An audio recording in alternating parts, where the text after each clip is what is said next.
All right, everybody. Happy Labor Day weekend. The summer continues. Definitely a dead spot for the NBA right now, but that's okay. Greg and I, we're gonna get a little weird with it. It's summertime. It's what we do. So we're gonna pass the rock. So who knows what's gonna happen? Sit back, relax, enjoy, and you guys know the deal. Scream with envy. Let's lock in.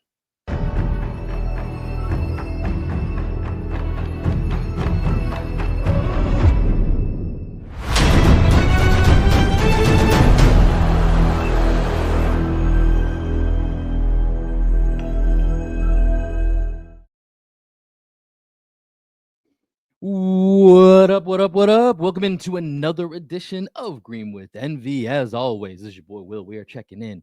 How you doing? How you living? Hopefully you're grilling up some hamburgers, some hot dogs, you're drinking some light beer or whatever the hell you do on this Labor Day. Hopefully you're enjoying yourself. You've enjoyed your weekend. Joining me today, as he does each and every time, my best friend, co-host, and the coach of our podcast, the one and only Greg Manakis. How we doing, my guy? We watching our figures. You can have hamburgers and hot dogs, but you got to drink light beer. What's up with that? You can't drink craft beer. I don't know, man. You ever watch a beer commercial? Is everybody you got a Bud Light in here? Got whatever? I don't know. I mean, hey, listen. Actually, no. Here's what it actually is.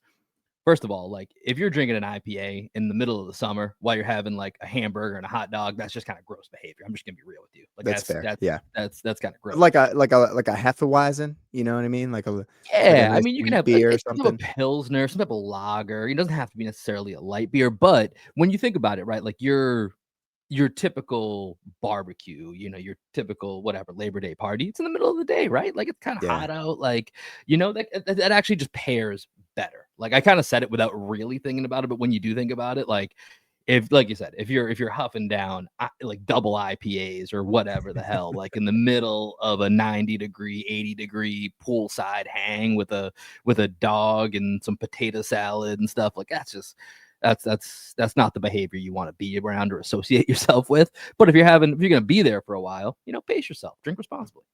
Are you getting out anywhere today? You going any like barbecues or anything? I've literally got zero plans. My life just revolves around a 4-month-old. So yeah, I have no plans. She's out getting coffee right now with mom. I might go meet up with them later just to get out of the house, but Yeah. no plans. Today, very special shout out to your fiance Danielle. Happy birthday to her. Any special plans that you guys have today? Let's see. So yesterday we met up with you. So it was your birthday on August 22nd. So this is a busy time of year. So it's your birthday, August 22nd. My parents' anniversary is August 22nd as August well. 22nd, big day. Danielle's birthday is September 1st. So there's a lot of things that, got going on at this time of the year. So for the audience, Will and I actually met up, grabbed some breakfast yesterday and hung out with the kiddos at this place called Zed's here in Austin, Texas. So that was a good Good spot, time. man. Good recommendation. I liked it. Yeah, not bad, right? It has like a little fenced in area. The thing about Austin, for those of you that might not have been here before, it's a very dog friendly city.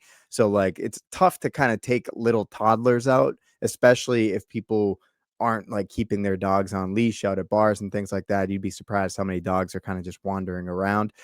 So I was trying with James right now because he's very interested in dogs, or as he calls them right now, Papa. He calls them Papa. He just wants to go up and pet every dog. So I got to find places that are a little bit more low key. In this place, Zed's has a nice little like fenced in play area for kids. Most play areas are for dogs. This is for kids. It was great. But to answer your question, we woke up this morning, slept in a little bit. James was a trooper, slept in until like 8 a.m. this morning. He's actually down for a nap right now. It's a birthday present right there. It was great. So we had some playtime. We went on a little family walk. So he's actually at the age 14 months where he can actually walk with us when we go on walks with the dogs. So we kind of just like put him in the stroller until we get to the little pond by our house. And then we let him just wander around for a little bit. So we did that. He took a huge shit. And it was like the first diaper that he's blown out in a long time. He was playing on the floor and I went to go change him because I smelled it. I was like, oh, this is gross. And as I go to change the diaper, a poo just like falls out the side of the diaper. And then when I actually changed it, more poo fell out of his shorts. And I was like, this is great. But I handled the diaper duties most days. Actually, I do a lot of the diapers because Danielle works such crazy hours. But birthday gift to her, number one, I changed that nasty poopy diaper. And then we're probably gonna go out and I don't know, maybe go to the pool.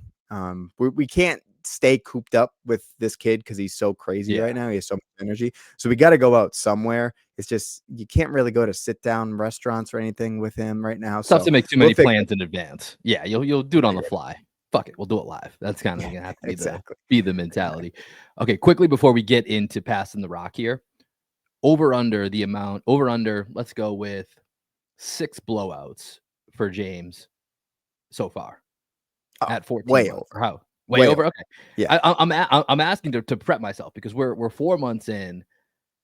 We've had one, I didn't even see it, so and I'm a little bit skeptical of how much of a blowout it was. If Lorraine hears this, she's gonna be like, "Fuck you, I changed it." Like, it definitely was a blowout, but I'm still waiting for us to hit that milestone, but we haven't really had that yet, so that's why I was trying to get into the mindset. Now, obviously, your baby versus my baby is like Godzilla versus, like, the people that were running away from Godzilla. Like, that's kind of what we're looking at here. So it could be 2 different worlds, but I was just curious. So I'm interested. Now we're doing a full 10 minutes on baby poop right now. Everybody hang with us. With the baby, because she's formula fed, is does she have like solid poops? Because I feel like formula fed babies kind of have solid poops and breastfed babies have like kind of more watery, inconsistent poops. Yeah, it's more solid. It's definitely not watery. Yeah, it's definitely a little bit more solid. I Yeah. have nothing to So compare you're it to gonna have for less I've blowouts never in changed that another diaper situation. besides hers in my Right. Right. entire 36 years of existence. So, but definitely not watery. Yeah. Well, are we gonna get sponsored by the Girl Dad Collective? I dig that hat, man. Yeah, it's a sick hat. Shout out to our girl Emily Bussy. Yeah, I don't know. I would love to. It's a really nice hat. I feel like this style of hat has become very popular. It's all over my Instagram. I Mhm. see a lot of the ones that are it's kind of a similar style to this, but they do like the upside down lettering. Have you seen those kind of No, I popping haven't. around? It's like I Texas, haven't. but it's like upside down. I Okay. don't know. I'm sure some people that are listening to have seen this. I'm sure our Instagram ads are going to get along. Well, actually, your Instagram ads are going to start showing it to you now that we're talking about it. So Right. I'm sure that will get a line. But let's get into a couple topics here, Greg. Do it. Let's pass it around here, and you know what we do. Let's cue it up. You guys ready? It's the plan, Bobby. We're winging it, Jerry. Yeah! I got the rock now! I got this motherfucker now! What? What you doing, man? All right, Greg. It is a DEAD dead zone right now, as far as topics and just anything going on. But training camp is about a month away. So we'll have stuff on the horizon. So we're going to take our time. We're going to build up to it. I'm sure just for the audience, we're going to start bringing in some guests here, start previewing some other teams, start to get a feel for everybody's offseason now that it's complete and the season is actually kind of on the precipice here in the next month or so. So we'll start gearing up as the teams start gearing up as well. But for now, we're just going to kick it back and forth. And there was one topic that did kind of come up that I thought would be interesting to just kind of kick it back and forth here, Greg. So 2 things that led me to where I'm going here.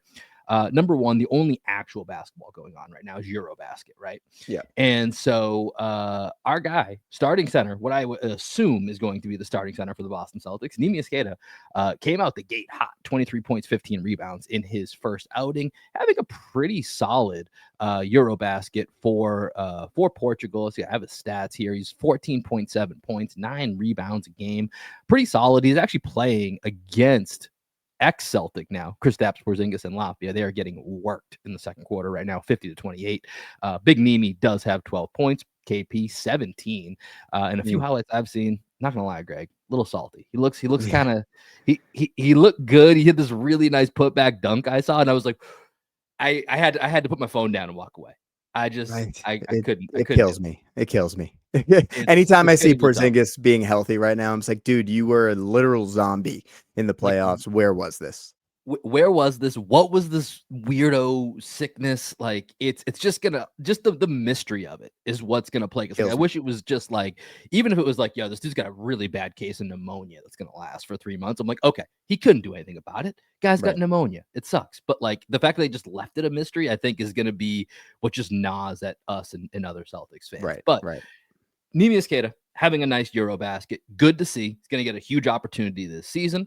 So that coupled with a quote that came out from heavy.com, I believe Steve Bulpett had it. And I'm going to read this to you here in full. So give me a second.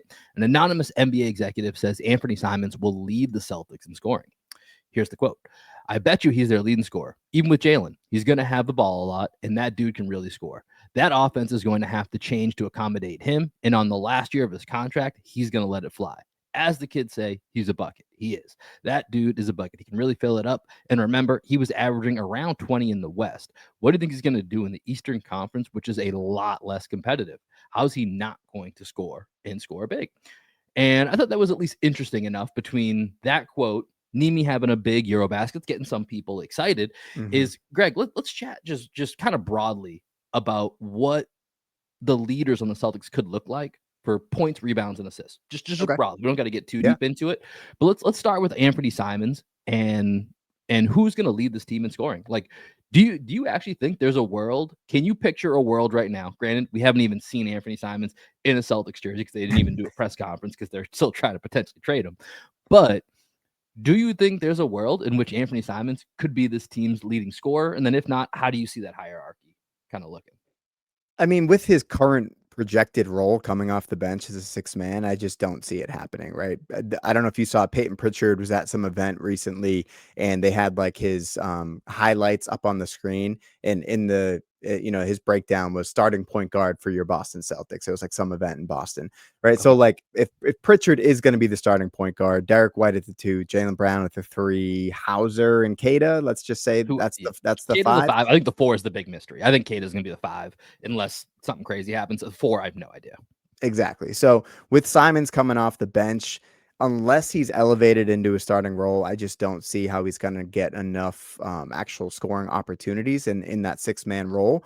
I think he could easily average 20, but maybe even 23, 24. But I just think with Jaylen Brown being the clear-cut number 1 on this team next year, Jalen's probably going to average like 26, 27 points, I would say minimum, unless we see a Jaylen Brown who just goes full well-rounded and averages like 28 and 8.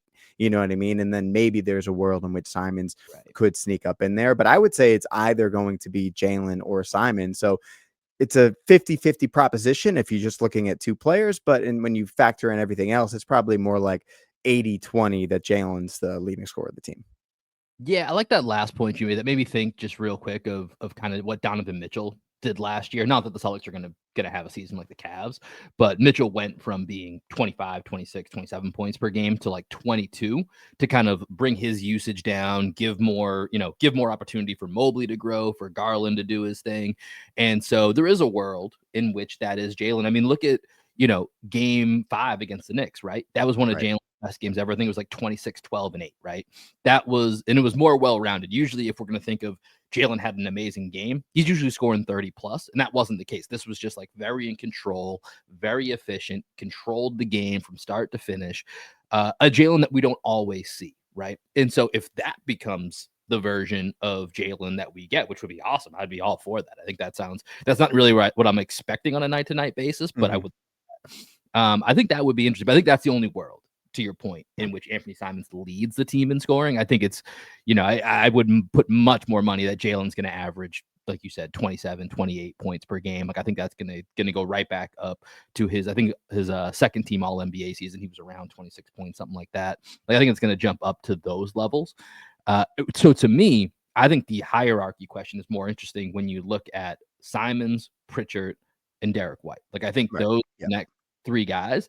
And, I think there's a world in which the Celtics do have, and I don't know how good the Celtics are going to be, but either way, I think there's a chance that Celtics could have 3 guys that average 20 points per game next. Like, I think that's very realistic. I think there's 3 guys that could, I think there's 4 guys that could average close to 20, but then who's scoring after that is the issue, that's right? The big question. That's the big question, is like, who would be that 5th guy? And that's going to be tough. But yeah, I think for D. White, Pritchard, and Simons, my guess right now is they all fall somewhere between 17 to 21 points per game.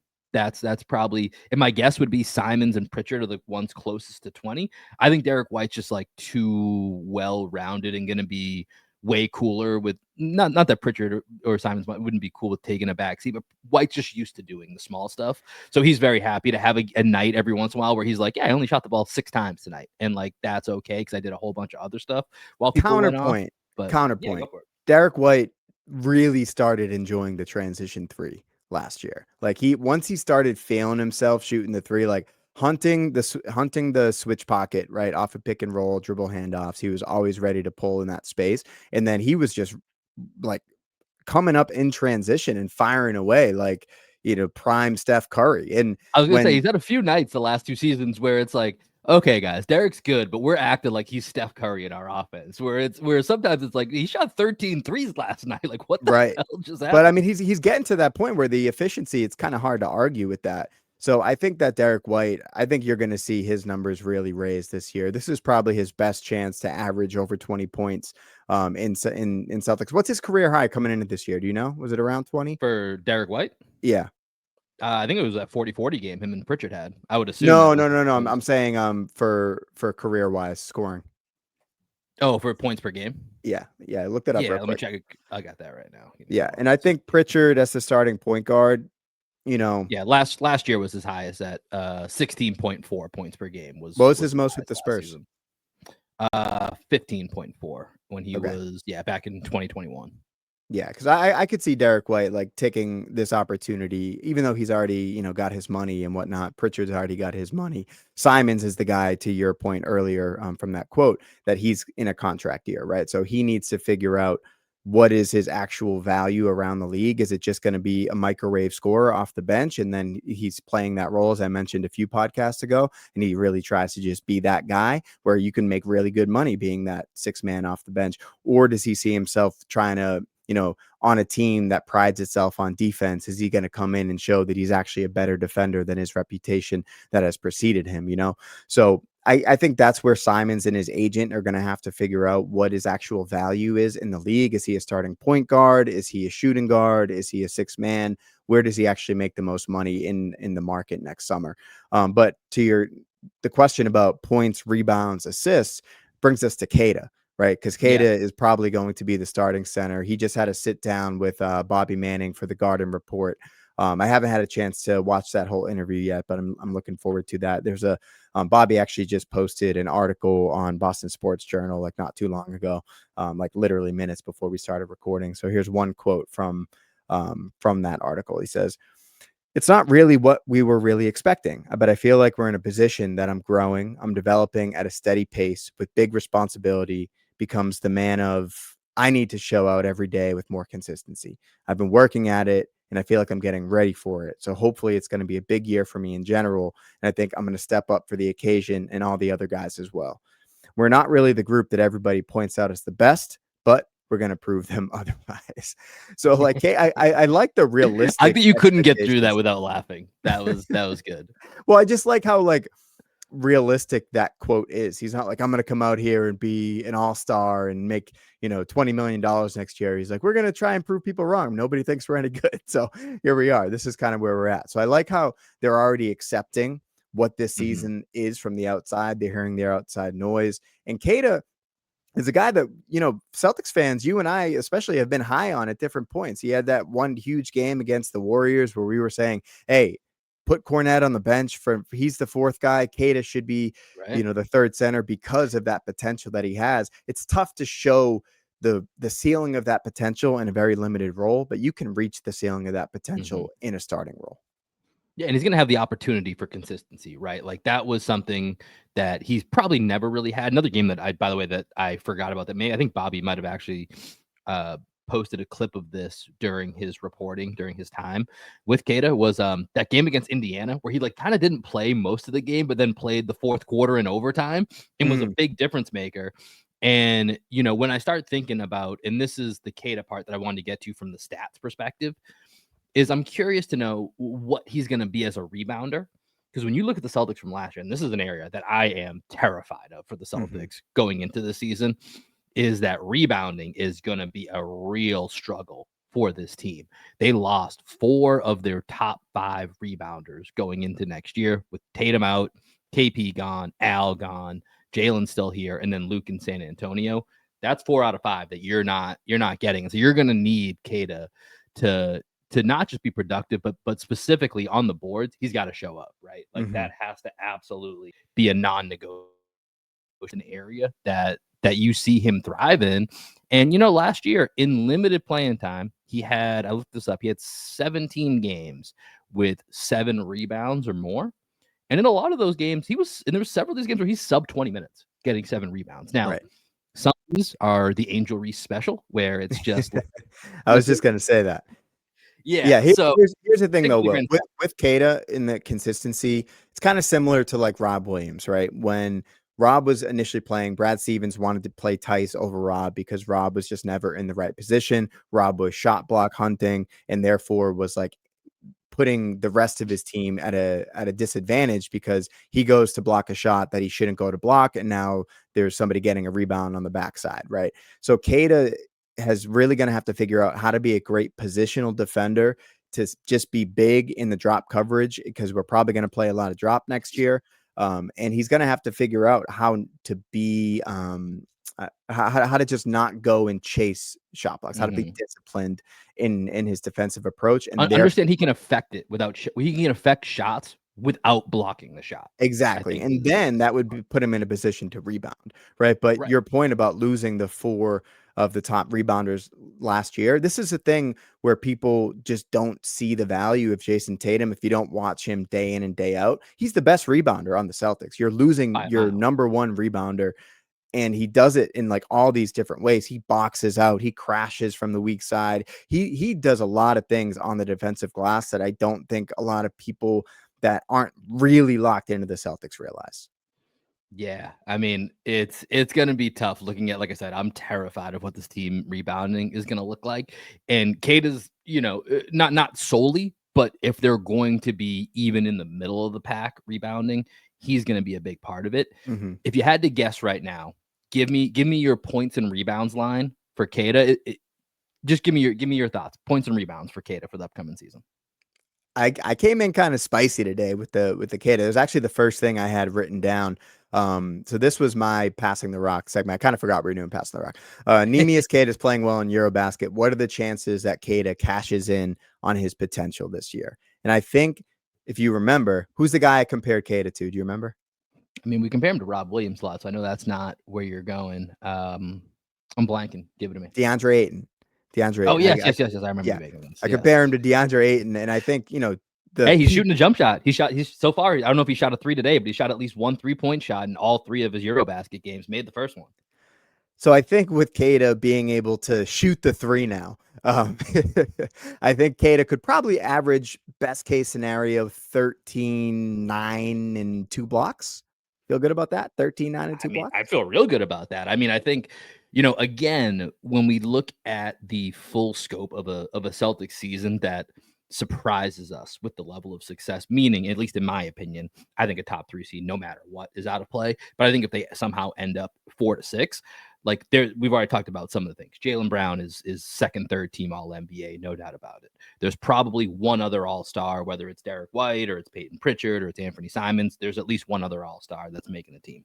Joe Mazzulla has solidified himself as not just like good. He deserved that contract. Like, no, he's a good coach. Like, he doesn't have a lot to work with, and he's doing stuff that is taking this team to the next level. Another piece of this is Neemias Queta solidifies himself as doesn't necessarily need to solidify himself, in my opinion, as the starter of the future, if you will, but he has to solidify himself as, hey, we need to keep this guy. This guy needs to be in our rotation when Tatum comes back. It's probably not the full picture, but I think kind of similar to, the season Luke Cornett had last year, where right now we're like, man, we are hurting without Luke. Like, right, like think about just how much different you would think about this upcoming season if we were able to retain Luke and had Queta as our main backup. Like, I wouldn't all of a sudden put us in championship contention, but I would be probably a little bit more chesty of like, yeah, we got a chance at a 6 seed. Like, I'd feel way better, way different. And that definitely was not the case at the beginning of last year. So I think if Queta can establish that throughout the season, that's a massive win. And that would be a part of the Celtics being a top 6 seed. And if he's 13 and 9, I mean, I was thinking more like 9 points, 8 rebounds is kind of where I'm at, maybe a block and a half. Like that's where I was thinking, like 13 and 9 with 2 blocks. I think you're talking about he's in the most improved player discussion. That would be amazing if Queta could actually get to those numbers. I think with him though, Yeah. it's like he's going to have such a consistent role with this team, and it's his first time he's going to be able to kind of see if he can flourish in a consistent role, right? That was the big thing that stood out to me from the quote I read earlier from Bobby, is that Queta recognizes he has not had that consistency in his career yet. And I mean, he has crazy numbers in the G League. Like, he produces when he's able to stay on the court and when teams believe in him. It's just, is he actually going to be able to catch up to the speed of game plans and the speed of going up against like Right. other legit big men, right? So you see him, his first game in Eurobasket, puts up crazy numbers, goes up against Jokic and puts up a dud. I think he had like 6 points, 2 rebounds, right? So there's like very much levels here. It's just in the Eastern Conference with not that much talent in the front court in the East. I think Queta can be a real problem. We've seen him come in and like really impact games with his athleticism. So 13-9, I mean, that's like a couple of lobs a game. That's a couple put back dunks, and then, you know, a transition bucket. Like that's not, we're not asking too much out of him, and a couple free throws. So I think Queta could definitely do that. If he's able to stay on the court, stay out of foul trouble, and he gets you 28 minutes a game, there's no reason why I don't think, just pure minutes wise and opportunity wise, he can't put up 13-9. Yeah, quick update. Queta up to 16.7 rebounds and a block against KP in Latvia, but Portugal not looking so great in this one. So we'll see if that's the end of the run in Eurobasket. I believe this is in the group stage here, so this could be one of their last games. We'll see how it plays out. 61-43, Latvia's up in that one. But I think Queta, just in general, is going to be one of the most interesting topics for us to continuously cover throughout the season. I mentioned points, rebounds, and assists. I don't really want to get into assists. I don't know what's going to happen with assists for the Celtics. We got to see who's making shots and what it looks like. I would assume Jalen, just by usage, would default as the lead assist guy, but we'll have to see what that looks like. Let's go to your next. I know that kind of was both of our topics there, because I know you had Queta as well, but let's go back to you here and give us another one. Okay. I'm going to go completely non-basketball related, but still sports related. So our guy, Jake Graham Felsen, who produced a lot of the Untold documentaries on Netflix, was one of the producers on the America's Team, the Gambler and his Cowboys, right? The 90s Dallas Cowboys documentary that just released on Netflix. And first, have you had a chance to watch any of it? Have not. I've heard it's great. I've heard it's good. I've heard good things online, and then I know I brought it up in our fantasy football chat, and one of our friends, who's a shout out to our guy Tuck, who's a Cowboys fan, was a little distraught this week after the Micah Parsons trade. But he was saying he had friends in Houston who are not Cowboys fans have been watching it and kind of texting him like, "Yeah, you should watch this." Yeah, it's really well done. Danielle doesn't like sports, but now after watching this documentary with me, it's the one sports thing you she'll gotta watch. Teach me how you get her to watch these documentaries, because I know that's a no-go. She can't watch the games, but she watches the documentaries because she likes the personalities that go along with it. So maybe Danielle and Lorena can talk about it, and Danielle can. I mean, so the thing with me, just real quick on that, is like, I can't get the documentary on because it's like, you're gonna put games on, and then you're gonna put TV shows about games that already happened, and it's just like, all right, here, put on Love Is Blind. I that's fine, I get it. Like, basketball season's coming up, and I'm gonna be either MIA or we're just gonna have it on the screen. So I take my L's where I got to. I feel you on that. But Danielle did learn what a running back is. She now knows the difference between a running back and a wide receiver, which is pretty good. She's a big fan of Michael Irvin because he's definitely a star in this. We're probably 4 episodes in right now, but the thing that I wanted to bring up was just the 90s nostalgia that's just like baked into this documentary, and the 90s nostalgia of Ken Griffey Jr., Michael Jordan, Jerry Rice, the Dallas Cowboys, like all these great teams that were just like defined a decade in the 1990s.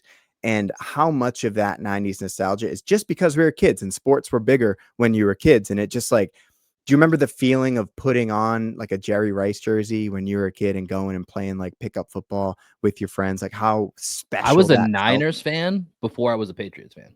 Same. Like my Christmas tree my parents would buy 49ers Christmas ornaments because I love Jerry Rice.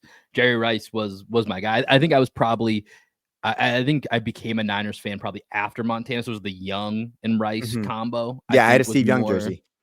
Yeah, like those. I love that. I love JJ Stokes. I thought JJ Stokes before Terrell Owens came up. I was like, yo, JJ Stokes is going to be a problem. Garrison Hurst in the backfield. Like, I knew a lot about Dana Stubblefield. I knew a lot Mhm. about the Niners until the Pats made that Super Bowl run to play the Packers. That was how I watched football, was through the lens of kind of the Cowboys and 49ers rivalry.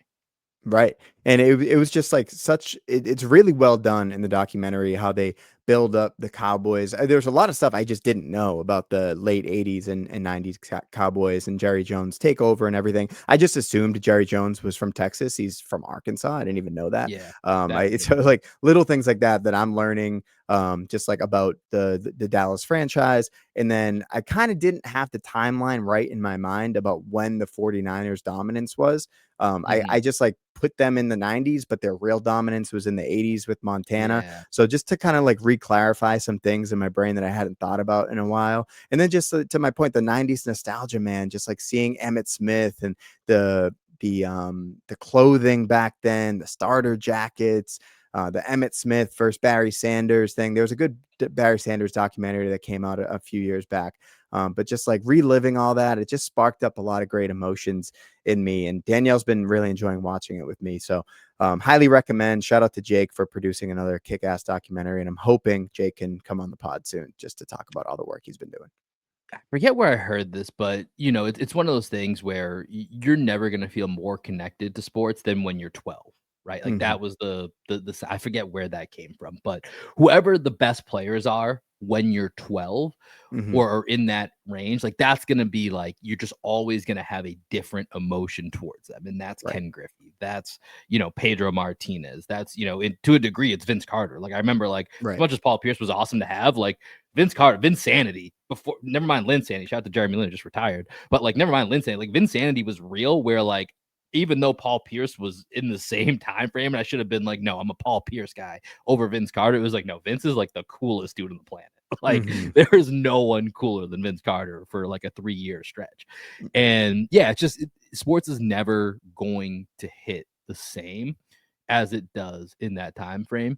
And that's why we look back on it so fondly. And it's also, and I do want to check out this documentary because I think I've made this point. I think I've said this before on the podcast. At one point, we're doing too many documentaries in the moment. Like we need to stop. Like there's too many things that are just like, and I get it. A lot of it's from like The Last Dance and stuff, which was also a retrospective, but now everyone's like, we got to film everything, which is cool. You should, because then we can go back and look at it with like a different lens. But I think when we just do all these documentaries in the moment, following everybody around, we know so much at the time. It's like actually not that interesting, to be honest. Like it's better when you look back and then you're like, oh, this is what this actually meant 10 years later. And so I like that from, especially in the 90s when we didn't know as much, you just get these behind the scenes that are actually behind the scenes. Like it doesn't feel manufactured. It doesn't feel like a production. Like with the NBA starting five, that was my biggest thing, is like half of this just feels like LeBron propaganda. Like I'm just kind of not into it. And like Ant's the only one who feels like non-scripted, but also it's like, Ant, you are like, I know you're 23, dog, but like you got to mature, my dude. Yeah. Like this is rough. So I think with those type of documentaries, and I think Jake's been a part of a couple different ones of these Untold series that have been really, really well done. So I am excited to watch that. You mentioned there's some stuff that you didn't know other than Jerry Jones being from Arkansas. What's something new that you learned that has interested you? Oh, that's a good question. I mean, Emmitt Smith had a big holdout. I didn't realize that, going from his rookie year into the year after his going from his rookie contract to I think his 4th year in the league after their first Super Bowl. I heard someone mention on a podcast recently, I think probably referencing this, and I didn't know about that either. Yeah, so he held out, and it was crazy. So he was looking for 4 years, 17 million. The Cowboys came at him with 4 years, 9 million, and they settled after after the first 2 games of the year where the rookie, I forget the rookie's name, but he like dropped a big pass, fumbled the ball, and like the Cowboys were 0-2. They ended up settling at 4 years, 13 million. And this is, arguably the greatest running back of all time in his prime, and he's getting, $3 million, $4 million a year. Like that's tough. And so Danielle, that was something Danielle was really interested in. she was like, oh my God, like that's all they were making back then. So she was like Googling what the best running backs in the league make now. And it's actually not as much as you would think. Like the running backs don't get Well, because paid. running backs, it's just changed though. It's not the same glam Right. position it was at that time. Exactly. So she learned about Derrick Henry. She learned about Saquon Barkley. So that was cool. And then I'm trying to think of some other things. There was this one really, I think it was against the 49ers in the first year they played them in the NFC Championship, where the 49ers, the team of the 80s, they're going up against this upstart Cowboys team. And Troy Aikman had like a crazy concussion in one of the games, doesn't remember anything from one of the NFC Championship games. But there's this one play, I think it was the first one, where they ran this play called a bang 8, which is basically just like a quick slant to Michael Irving where he just goes over the middle and just like is a beast, right? And Troy Aikman throws like a great pass. So they run this play multiple times in the game, and every single time they take away Irving, so they go on the other side of the field and hit the opposite receiver. And they call this in the biggest moment of the game. And Irving, because he knows he hasn't gotten the ball in that play, just freelances and goes and takes the other guy's spot because he wants the ball. He's like, the ball's coming to me. So he has the other guy go run his route, and he runs that guy's route. And then that route becomes open because they're paying attention to Irving, and the guy like hits this quick slant and runs like 80 yards to seal the game. And then I guess like Michael Irvin's running down the field after him going like, that's supposed to be my ball. That's supposed to be my ball. So Michael Irvin's a huge winner from the documentary. So there's like little moments like that. And they really do a good job of following the beats of the season and how poor the Cowboys were the first couple of years of Jerry Jones, right? Like he comes in, he fires Tom Landry, who's this like 29-year coaching veteran for Dallas. Exactly. Like it'd be exactly like firing Belichick. The city's pissed off. They don't know who Jerry Jones is. They're calling him a hick, even though he has like millions and millions of dollars.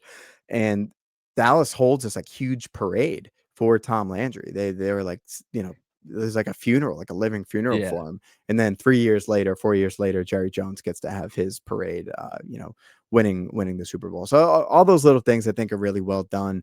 Jerry Jones, Jimmy Johnson's relationship is pretty interesting. I guess they were college roommates, which I had no idea. I didn't know Jerry Jones played college football. They won a national championship at Arkansas.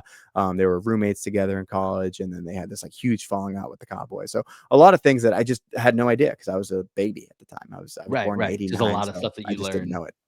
Learn in retrospect. So yeah, that's a good documentary. I definitely want to check that out. Shout out to our guy Jake again for he's a beast, dude. I love seeing him out here. Every once in a while I just like catch him like, little picture on the red carpet. I'm like, oh shit, that was Jake involved with that. I guess basically anything on Netflix. I'm just like any sports documentary on Netflix. I'm just assuming Jake was involved. But yeah, that's a good one. I gotta add that to my to-do list to go ahead and check out. All right, I'll go to my next topic here. So kind of the same thing, just like, in the off season, like still sports related, but it doesn't have to be, is I feel like there's a lot of, I called it, I put in my notes here, off season fodder, just like random aggregated not even aggregated topics, but like, there's like the bench start cut and it's like 3 different historical guys. That's the dumbest one. I fucking hate that one. That one's stupid as shit.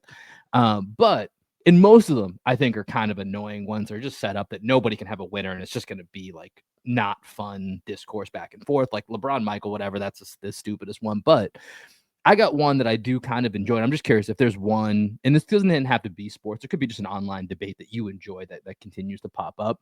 But the one NBA one that I do think, and I haven't given it too much thought, but I'm just wanting to put it out here, that I do think is actually interesting from like a historical perspective when you think about ranking players and tiers. And I've always found, and I think it used to just be like Tim Duncan versus Kobe is a very popular like hoodoo, and it's a lot of players will almost always say Kobe, and I feel like a lot of analysts that like didn't play lean to Duncan, and so I do think that's like an interesting kind of differences of opinion that you can kind of look to. I think there's good cases for both, and I feel like Steph has moved into like their category of like where he is as well, and maybe even Jokic. That's kind of the other part of this is like maybe Jokic is that good that he's in that conversation too. But that's one of the ones that I do enjoy, and so either we can talk about that, or I want to know like, is there something along those lines, either sports or otherwise, of online fodder, we'll just call it, that you enjoy, that you actually enjoy like taking time to think about and not just passively like, all right, on to the next one? I'm not gonna lie, man. I'm not really online that much these days. So like those topics, like I feel like in the group messages that we're in, I get all of my online discourse from our group messages where like Yeah. Mark will put something in the message and like that's how I'll access it. I'm not really scrolling through sports content that much. Most of my like scrolling time these days is really UFC. Like I'm a big Mm, UFC fan, and with the transition over to Paramount, I'm excited. More people are going to be able to watch the UFC just like on cable, without having to pay $80 on that's ESPN Plus $7 for it. billion. That's a crazy deal. Yeah. Yeah. So I mean the content that's coming across my feed these days, it's like, oh, Jason Tatum has braids. Like, is he stealing, is he swagger jacking Jaylen Brown with the braids? Like, get your own style, JT. Jaylen Brown getting clamped by the principal, like those are the That types was of good. things He that are got popping revenge up. real quick, but that was fun though. Yeah, did that principal? It didn't look like that principal had any basketball talent whatsoever when he had the ball in his hands. Oh, it was bad. I know. I watched the clip and I was like, oh, all right, he played D. Like, obviously Jalen was like, okay, now I gotta like take Yeah, it serious. But then once he started dribbling, I was like, okay, Jalen does not have to take it that serious. right. Like, it's Yeah, just like this dude does not. And it's one of those things where not to judge a book by its cover, but you're like, okay, I wonder. Like, he seemed athletic, right? He seemed hmm like he had like a decent build, like, and then he kind of looked like Stanley from The Office. right. Like trying to dribble a basketball. It was like, you're the black dude that can't play. Yeah. Okay, gotcha now. Yeah. So I mean, as I'm doing the Will filibuster here, I don't know that I can really think to any of those like conversations that I've been necessarily interested in. But we could talk about yours. Yeah. So I mean, like this is like one of the only ones that makes me actually stop and think. Because for the most part, it's just clickbait. That's off-season clickbait, which is fine. But yeah, just historically, we'll take Jokic out of it for now, unless you want to throw him in there. But Duncan, Kobe, or Steph, how would you rank those three historically? I think for me, there's like different tiers, obviously. I think hmm these guys all live somewhere in the probably like 7 to 12, 13 best players of all time. And then there's guys like Jerry West and Oscar Robertson mixed in there where I can't rank them because I'm like, I didn't watch them fully. Like, I know some of the context of their careers, but I can't compare Jerry West to Duncan and Kobe. Like, these Right. guys are all contemporaries that I watched their entire careers. Like, I feel versed enough to have an opinion. Like, I know Jerry West is in the 7 to 12 range, but I would be lying if I could give you an honest opinion of where. But these guys, I feel like I do have an opinion, but I think all three guys would have different cases that people could make, and it would all be valid depending on what your feelings are. Yeah. That's a great question. I think with Duncan, the biggest issue I have with him is access, right? Like there's not a lot of access to Tim Duncan. And early on in Duncan's career, I feel like I wasn't watching basketball to the level that I watch basketball now. You know what I mean? Mhm. So Steph, just like the recency of it and seeing the influence that he's had on the game and completely changing the landscape of the game, I'm like kind of leaning towards Steph above Duncan just as we're talking it through right now. And I think I'd put Kobe above them all because of the accolades and Okay. also the cultural influence. I I don't know if that's part of the discussion, but No, pure I think it all plays. I mean, it's all your opinion, right? So I think it right. all So plays. I think that's why Kobe with the players resonates more than Duncan because he was such an impactful personality as well. And like his style and everything about Kobe was just cooler than the big fundamental Tim For Duncan. sure. You know what I mean? I did really appreciate like I remember being in high school when I was a sophomore playing varsity and the best player on our team was this kid, Nick Michelle, who ended up playing at Wheaton. And he was like, a 6'3" undersized big man, but his game was like you could tell his By the way, dad. can we just call 6'3" the Massachusetts big man? Oh yeah, yeah, I exactly. feel like that was the case in high school until we got down here, and it's like all these dudes were 6'4" that we play with like rec league wise. And they're like, "Oh yeah, I was the point guard." I'm like, "Wait, Right. what?" Yeah. But he was like very Kevin McHale, Tim Duncan esque. It was like everything was post, great footwork, shot fakes, and like seeing that in person and being like, wow, like nobody can handle Nick Michelle right now for Boston Yeah, Latin basketball. Like, 1,000-point scorer. He was just like unbelievable. So seeing him at that level, at that size, made me appreciate guys like Duncan a little bit more, where previously I was just like, oh, Allen Iverson, Tracy McGrady, like those are the guys that I always really liked watching because I was a guard, right? And when I saw Nick do what he was doing, I was like, oh, like Tim Duncan actually pretty freaking nasty. But before, I didn't really understand the level to how great he was. Duncan's rookie year, I was 9 years old, 10 years old, right? So I didn't quite Yeah, get it. 99. And Yeah. and then he gets hurt, right? Duncan gets hurt. So he's never quite the same athlete that he was early in his career. And, Bill Simmons always talks about how Duncan, was like dragging his leg around the last like 8 years of his career. And that's kind of the memory that I have of Tim Duncan, is like the more limited physically Tim Duncan. So I'd be lying if I could tell you that I remember prime Tim Duncan, like pre-injury Tim Duncan, if that makes sense. Yeah, I think it does. I mean, I feel like I got enough exposure just because the Spurs were so good, right? So they ended up. So whether or not I locked into him in the regular season, probably not. But like because in the postseason they were always the team that was in the conference finals, in the finals. Yeah, I feel like I did, but I do think the appreciation of Duncan for me came much later in like my basketball watching experience, like probably when I was like 25, 26, 27, towards the end of his career, because you just look back on it, and this is why I have Duncan one out of these three guys. 50 wins. Just you have Tim Duncan, you get 50 wins. And I know you can look at like he had obviously a great system and foundation with the Spurs and Popovich. And yes, there were players that came through, but they came through at all different times. Like David Robinson was at the end of his career when he was just starting. He had like Sean Elliott and Avery Johnson and Mario Elie, guys like that. And then by the time he started to transition to where he was like at his peak, like Parker, Ginobili, like these guys were just getting started. Like, you know what I mean? Like they were young pups. Like it wasn't, and eventually they did grow in, and that's obviously part of what grows the championship. But along all that time, like no matter if it was Robinson phasing out, Parker and Ginobili on the way up, 50 wins, 50 wins, 50 wins. They're on the way out, and Kawhi's on the way in, 50 wins, and he's still playing like a pivotal role in that, right? And he's one layup away from having 6 championships. He went 5-1 in the NBA Finals. And so for me, that's always, it's pretty. I mean, all these guys have insane resumes. We don't need to go through it, I think, and litigate that. We know these guys have crazy resumes. But for me, that's the biggest thing that just stands out is you have Duncan, you're getting 50 wins. And if it's about winning, then it's Duncan, and he's got the longevity, he's got all the all NBAs, I think he never won an defensive player of the year award, which I think is crazy. Yeah, it seems crazy, right? Because that was a lot of his impact, right? And I think that's part of my, like, as I'm talking this through right now, you pretty much convinced me that Duncan probably deserves to be at the top of that list. But defensively, like back then, I wasn't like locked into defensive impact of big men like I am now. Like I just understand the game so much more.